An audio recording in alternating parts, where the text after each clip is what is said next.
sometimes God will put you in place people don't think you belong. And anytime you're somewhere but people don't think you belong, you know what they say, Steve? Well, he don't deserve that.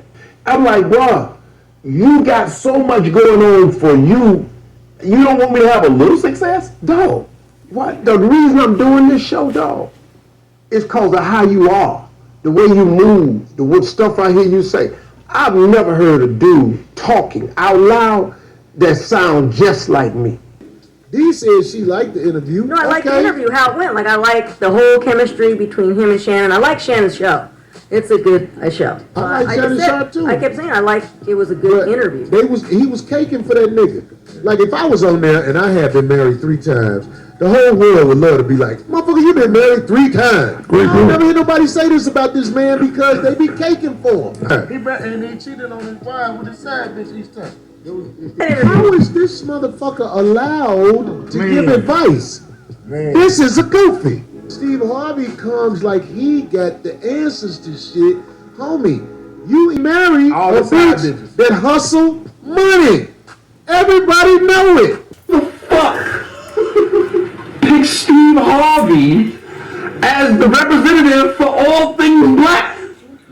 Steve Harvey, let's keep this shit funky. Steve Harvey's on his 3rd marriage. His 3rd wife was mistress to his 2nd wife. Yet, black people have anointed this motherfucker the oracle when it comes to black dating. This nigga wrote a book on dating. You on your 3rd wife, homie. With all respect, why can't we pick a nigga that know what he's talking about? Not D.L. Hughley, married for 25 years, same woman. Steve Harvey. Steve Harvey doesn't get any respect among the men. What man don't need a woman? What happened to men who were supposed to be responsible? Do you know that it's our job to take care of a woman and some children, to have a family? That's our damn job. You all think I'm a sucker. I'm not being a sucker. I'm being noble. A man is supposed to take care of the widow woman and the orphans. You know that what Steve Harvey has chosen to do, he's trying to rewrite this into being something great. But you know it's not. Try to live your life without women. This ain't about la-da-da, man. This is some bullshit without women. If it wasn't for women, what would you? Aristotle Onassis said it best. He said if women did not exist, all the money in the world would have no meaning. You know it's not really advantageous. But Jason, how can you say that? I'll tell you why. Because there is one fundamental truth that you understand and you feel in your bones, in the pit of your soul as a man. I'm talking to the men right now. We're going to come back to the women in a minute.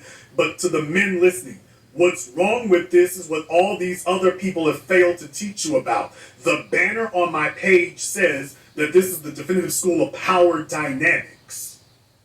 What you don't like about Steve Harvey's relationship with Marjorie is you can tell that she's the one in the position of power and he's serving her and just along for the ride. At no time is he exercising power whatsoever, because if he were, he never would have married her in the first place.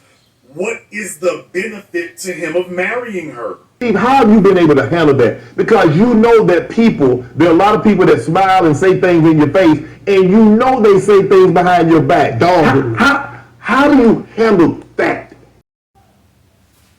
Good evening, America and the rest of the world. Xander J. Hobson here, stand-up comedian and entertainer, director and producer of boxing documentaries, an internet troll to those who need internet trolling. This is another episode of The Devil's Advocate, brought to you by the Brilliant Artist Movement. Hey folks, listen, I'm trying to grow the platform, so please subscribe, like this video, share it, and by all means leave a comment in the comment section, because I enjoy checking out the feedback from these videos that I make, as well as exchanging opinions and points of views with you all.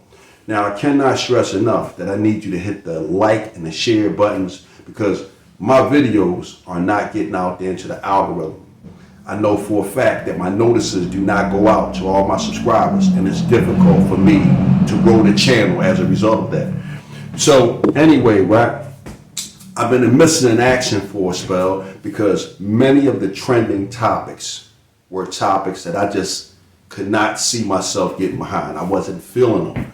However, recently, there's been a lot of talk about the Steve Harvey, Shannon Sharpe interview. Most notably, my main man Corey Holcomb had some choice words to say about Steve Harvey, owing to some bad experiences that he had along the comedy circuit with Steve. Another fella I just recently started following, a guy by the name of Jason Black. He had some issues with some of the things that Steve said. Jason Black just plain out felt as though Steve Harvey was giving young men bad information in regards to his relationship with Margie Harvey. When I first started checking out the interviews, I was under the impression that the Shannon Sharpe and Steve Harvey interview was largely about Steve's relationship with Margie. However, the relationship between, or the interview between Shannon Sharpe and Steve Harvey was so much more than Steve's relationship with Margie. In fact, I don't even think the conversation about Marjorie Harvey was any longer than maybe like about 10 or 15 minutes. Of course, they talked about women, but for the most part, the conversation between Steve and Shannon was mostly about Steve's career as a stand-up comedian, his struggles as a young kid owing to his stuttering, and finally his climb to stardom. If you're one of these people that can enjoy a really good interview, a person telling you about how they reach or they achieve success, you'll like this interview between Steve and Shannon Sharpe. When did you start writing jokes and started morphing and moving in that direction? Well, it was by accident, really, because a comedian named A.J. Jamal Okay. was a friend of mine. And he worked at IBM, and I worked at General Electric. And he was doing comedy, but I didn't know what that was. And he would come to me and say, hey, man, I wrote this joke, what you think? Because he knew I was funny. Right. And so I would correct it. I would say, no, man, say this, this, and this. Right. And he would give me $10 every time I gave him a joke. So I'd make an extra $40 a week. Right. You know, I'm going like, yeah, it's 1980, man. That's cool. I didn't know what he was doing with the joke. Right. I'd never heard of a comedy club before. Right. I'd never heard of how I could be a professional comedian. And then one day I was over his house turning these jokes in, and this girl named Gladys Jacobs was there, and she said, you the dude that's writing these jokes for Jamal? And I went, yeah. She said, he the funniest comedian at the comedy club. I said, really? With your jokes? Yeah. I mean, he wrote his own, Right. but I wrote some. You helped. And I was going, what? What you talking about? She said, at the comedy club, he the funniest one. I said, what are you talking about, comedy club? She said, you ain't never been to no comedy club? I said, no. She said, why you writing them jokes for him? Why don't you do them yourself? So she said, I'm gonna pick you up Tuesday night, and I'm gonna take you to this place called Hilarity's Comedy Club. And I want you to see what they do. So I went down there, she picked me up, we rode 40 minutes down to Hilarity's. Is it in Cleveland? Where is this now? It's in Akron, Ohio. Akron, Ohio, Cuyahoga Falls, Okay. Ohio. Okay. Right between Cleveland and Akron. Gotcha. Now, that's down there right by Kent State, too. Okay, yeah. I go in, and she say, sign up for next week. So I sign up. I don't even know what I'm doing. And I'm sitting down there, and I'm watching these comedians go up. And it's 10 of them. It's amateur night. Right. And I'm not laughing. She said, why you not laughing? Because I'm rewriting all these jokes. Oh, okay. I'm just not, I'm sitting there going, man, he should have said this. He should have said that. And finally got to number 10, and they call this guy's name, and he ain't there. And they call his name again, and he ain't there. And they said, well, he's not here. We're going to go to next week's list. Give it up for Steve Harvey. Now I'm eating chicken wing, and I hear her say, give it up for Steve Harvey. I turn to her and say, it's a dude in here got the same name I got. She said, you a stupid son of a bitch. She was a hood chick. She said, "You a stupid son of a bitch." She looked at me so disgusted. "You just a stupid son of a bitch," and I guess I was. She said, "That's you," and they kept clapping. They said, "Where's Steve?" And she said, "Here he is." He said, "Steve, come on up." I just ran up on stage, man, and then I was lost, man. I didn't know what to do. Right. She said, "Tell him about when you was boxing." She just hollered out. So I was telling her on the way down about this dude named Bernard Taylor that I had fought at Golden Glove. And I imitated how he got in the ring because he was pigeon-toed. These white folks was dying laughing. So they got a laugh, and then I said, "Well, man, I got a laugh. Let me keep telling jokes." I walk on stage. They bring all 10 of us back up. They have a clap-off. I win the clap-off. I win $50. You hooked. An agent came up to me and said, "Man, how long you been doing this?" You've been at this about 3 years, huh? I said, "Yeah." President Nixon once said, "Defeat doesn't finish a man, quitting does. A man isn't finished because he's defeated. A man is finished when he quits." Well, one of the most touching parts of the interviews that I seen with Steve was when Steve was talking about how the teacher was trying to discourage him from being on TV. Steve, not really knowing what he really wanted to do once he got on TV, had an overwhelming desire to be on TV. However, like many a black child back in those days, his teacher tried to discourage him from pursuing his dream. I believe this was 1968, and at that time, blacks weren't in the type of prominent positions as you see today. The irony behind this whole thing was in 1968, a teacher was trying to discourage Steve Harvey from being on TV. But here in 2023, a teacher will try to encourage a young child to be a member of the LGBTQ when a young child doesn't know any better. Here it is, Steve didn't know what exactly he wanted to do on TV. And now in 2023, a child really doesn't know what the whole sexual identity thing is. But in 2023, they're encouraging boys to be girls and girls to be boys. But back in 1968, a teacher tried to discourage a young Steve Harvey from being on TV. It makes me think about that scene in Malcolm X when the teacher was trying to discourage young Malcolm X from being a lawyer. Now, the important thing is to be realistic. We all like you here, you know that. But you're a nigger, and a lawyer is no realistic goal for a nigger. But why Mr. Ostrowski? I get the best grades in class. I got voted class president. I want to be a lawyer. Now, I want you to think about something that you can be. You're good with your hands, making things. People would give you work. I would myself. Why don't you become a carpenter? That's a good profession for a color. Wasn't your pa a carpenter? Jesus was a carpenter. People like you as a person. You're doing real well. Remember what we said. Nothing succeeds like success. Let me hear it. Nothing succeeds like success. Right. As long as you're realistic. We had to write an assignment what you want to be when you grow up. Okay. The first day of school. Right. 6th grade. And I write I want to be on TV. She called everybody name, had them stand up. Then she made me come to the front. I go to the front, I think I'm finna get a gold star. I got the best answer in here. Right. Because I knew all my answers were better. Because Lonnie Cage had wrote on his paper he wanted to be a doctor.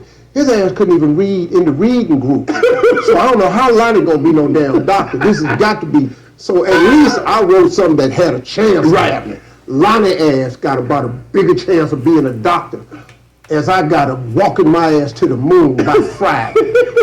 So when she called me up there, man, and she said, "Why did you write this on your paper?" And I said, "Because that was our assignment for today." Right. And then I had a little stuttering problem, so I was stuttering a little bit. And she said, "Who do you know on TV in this neighborhood?" And so I started, by the tone of her voice, I could tell that this wasn't going the way this wasn't for your bold gold star moment. Yeah. This heifer trying to break me Right. in front of these kids. Right. And she was doing a damn good job. Right. Too. She was crushing me. Okay. Who in this neighborhood ever been on TV?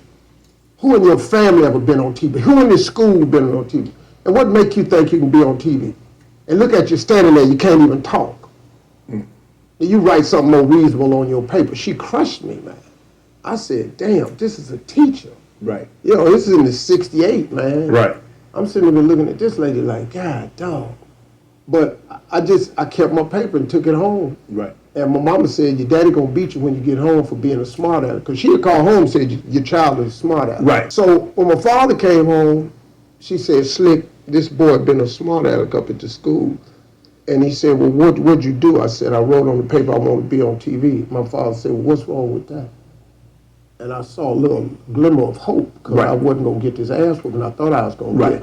He said, well, your boy can be whatever he want to be. And he said, you don't worry about that. You keep that paper and you read your paper every morning, every night. And I did that. I kept that paper till I was about 27 years old. Now, if you're asking me, that was the most touching part of the whole interview. I found myself really, really pissed off after hearing that part of the interview because it made me think about how many young black kids had been discouraged by some white teacher. Thank God for Steve's father who believed in him. And sadly, I was really agitated at Steve's mom too because she sounded like one of these type of black women who just took what a white person said for gospel. But again, Steve's father was like, hey, no, we're not going to beat this boy down for that. You keep that paper and you be the best you could be. If you want to be on TV, you keep working at that. So the interview had a lot of positive aspects of it. Now, again, most people who chopped the interview up and talked about the interview, they focused real heavy on the fact that Steve got into a relationship with Marjorie, and you know the story on Marjorie is she was with one drug dealer hooked up with his cousin. That whole hoopla. But again, they didn't address that in the interview, and to be totally honest, I really wasn't even interested in that part of Steve's life because as far as I'm concerned, that's Steve's business. I mean, he knows the deal about Marjorie. Hey, if that's what Steve wants, hey man, so be it. Now again, when it comes back to Corey Holcomb, Corey Holcomb clearly has some issues with Steve owing to a bad experience. I heard too much fuck shit about Steve. From what the comments. Steve a hater, dog. He is not gonna let you shine, dog. When I was a young comic, that nigga cut my time down to 5 minutes because I was too funny. He did JJ, man. What did he do to JJ? He damn near said, JJ damn said he like blackballed him a little bit. Like he was telling motherfuckers not to fuck with him or some shit like that. I believe it. I ain't never heard nothing good about no motherfucking Steve Harvey. Jason Black. I can see where Jason Black was coming from because I neither liked Steve Harvey or disliked Steve Harvey, but it was something about Steve Harvey that rubbed me the wrong way. And Jason Black summed the whole thing up in a tangible manner that I could wrap my mind around. Steve Harvey doesn't get any respect among the men. You all think I'm a sucker. I'm not being a sucker. I'm being noble. You know that what Steve Harvey has chosen to do, he's trying to rewrite this into being something great. But you know it's not. You know it's not really advantageous. But Jason, how can you say that? I'll tell you why. Because there is one fundamental truth that you understand and you feel in your bones, in the pit of your soul, as a man. I'm talking to the men right now. We're going to come back to the women in a minute. But to the men listening, what's wrong with this is what all these other people have failed to teach you about. The banner on my page says that this is the definitive school of power dynamics. What you don't like about Steve Harvey's relationship with Marjorie is you can tell that she's the one in the position of power and he's serving her and just along for the ride. At no time is he exercising power whatsoever, because if he were, he never would have married her in the first place. And that's perfectly all right, if that's what he wants to do. But when he tries to wrap it up in a nice little package and sell it to other men, that's an issue. And I think that Jason Black is right in his analysis of this whole thing. But at the end of the day, I'm a live and let live type of guy. Steve Harvey's story was an inspirational one. And as an up and coming comedian at 55 years old, it was really motivational to hear about how Steve got from point A to point Z as a comedian and as a businessman.